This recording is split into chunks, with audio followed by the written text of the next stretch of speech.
Welcome back to my channel. Nagaraj కోసం your trusted wealth management partner.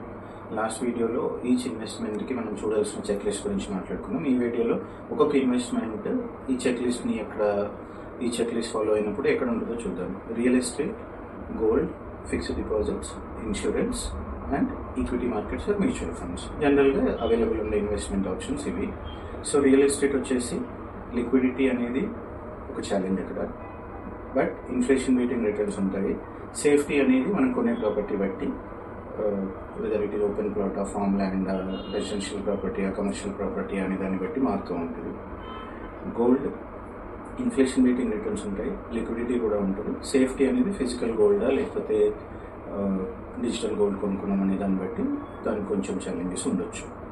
Then fixed deposits, inflation beating returns ఉండవు, liquidity ఉంటుంది, safety ఉంటుంది. దాని తర్వాత ఇన్సూరెన్స్ అనేది టిపికల్లీ ఇన్వెస్ట్మెంట్ కాదు, కానీ ఇండియాలో జనరల్గా ఇన్సూరెన్స్ని కూడా ఇన్వెస్ట్మెంట్ లాగా ట్రీట్ చేస్తుంటారు కాబట్టి ఇక్కడ ఇంక్లూడ్ చేస్తున్నాము.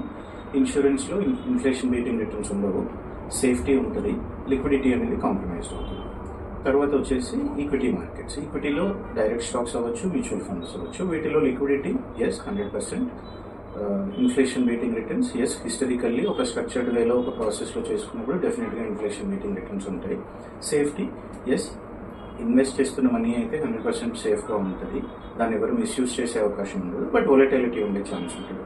సో ఇవన్నీ చూసినప్పుడు మనకి ఈక్విటీ మార్కెట్స్ ఆర్ మ్యూచువల్ ఫండ్స్లో ఇన్వెస్ట్ చేయడం అనేది అన్ని చెక్ బాక్సెస్ని ఫిల్ చేస్తుంది. అలా అని చెప్పేసి మొత్తం మనీ దీంట్లోనే ఇన్వెస్ట్ చేసుకోకూడదు. అసెట్ అలొకేషన్ ఒకటి ఫాలో అయ్యి మినిమం ఒక 30% రియల్ ఎస్టేట్లో, ఒక 30% ఫైనాన్షియల్ ఇన్వెస్ట్మెంట్స్, ఈక్విటీ మార్కెట్స్ కానీ మ్యూచువల్ ఫండ్స్ కానీ, అండ్ మిగతావి గోల్డ్, ఫిక్స్డ్ డిపాజిట్ అట్లా చేసుకున్నప్పుడు ఒక కాంప్రహెన్సివ్ ఫైనాన్షియల్ ప్లాన్ తోటి ముందుకెళ్లే అవకాశం ఉంటుంది. Thank you for watching.